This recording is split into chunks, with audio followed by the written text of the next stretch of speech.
The psychology of loving pain. Some people seem too distant.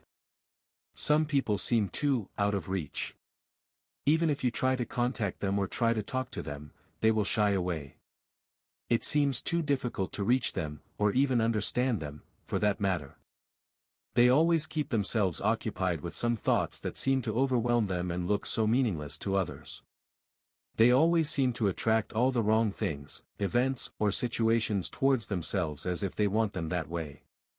They unknowingly or, rather, knowingly put themselves in scenarios where things turn foul, and then they go back into their shell and reminisce.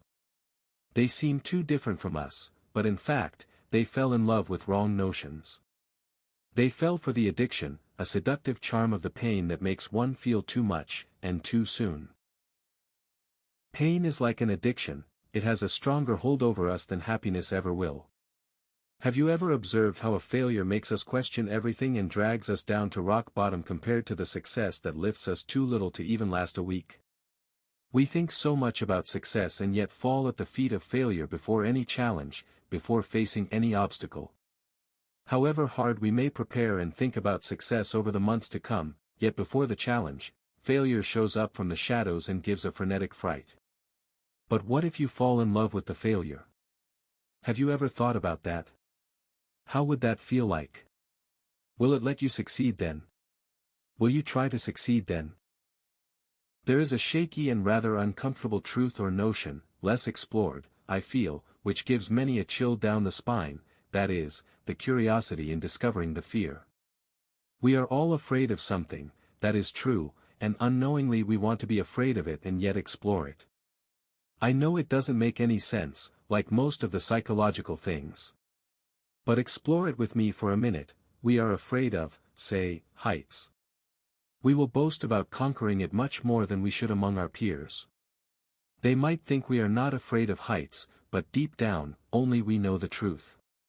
We try to overcome it by boasting, and yet we don't do the same with things that we can actually do pretty well. That seems rather too unusual for me. Deep down, we want to overcome it, and again, we don't want to overcome it, for it will make that fear too ordinary. We don't want to explore a few things to keep them special, keep them a mystery for ourselves.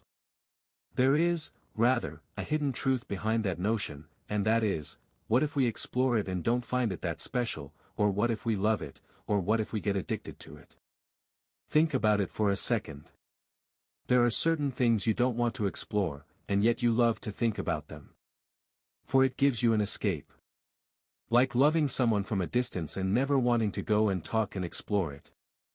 Like liking an object too much but never having the need or want to acquire it, but deeply attached to it inside thoughts. There is a gap between fantasy and reality. What will happen if all your dreams come true? Then what worth will your dream have? Will you still look at your dreams as something special? Have you seen that some people can actually escape from the misery that love unknowingly puts on them? They can literally break away from it, yet they don't. Have you ever wondered why? Maybe you have found yourself exactly in that situation and didn't feel like leaving that place even if it hurt you deeply. It's not fear, it's not fright, it's not ease. For a third person, it feels like torture, torment of a kind, but for you, it was familiarity, it was the comfort zone around which you built your life. Now, even if you try to break away, you will be walking into uncharted waters. Maybe you will swim through it, but for how long or how far, or in another aspect, you will drown.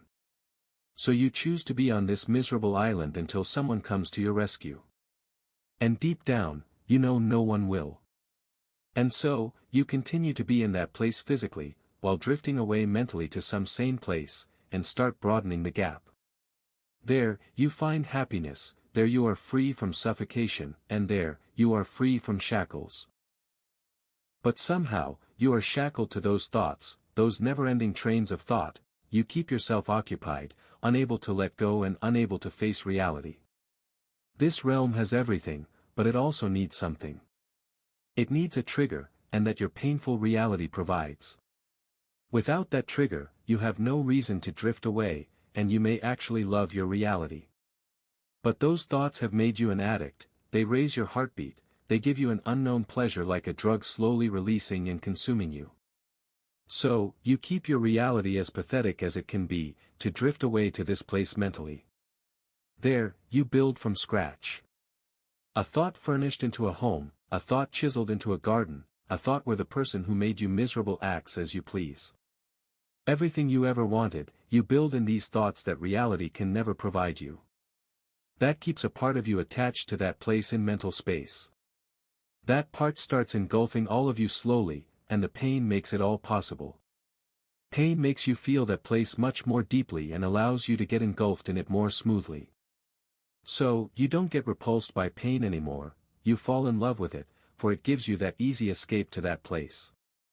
You start loving those songs, which makes it easier to go there, you start putting yourself in a place that makes it easier to go there. Maybe that detachment from everyone allows an easy escape, so you start breaking away. Unnecessary fights, unnecessary dramas, you crave to easily drift there. It works just like a drug but damages you much more deeply, for to heal from it, you will need willpower, one that you have willfully let go for the want of some unattainable alternate reality, much like flying through space. But there is always a way. There is always a cure. It lies beneath the entire heap, a small truth that sets you free.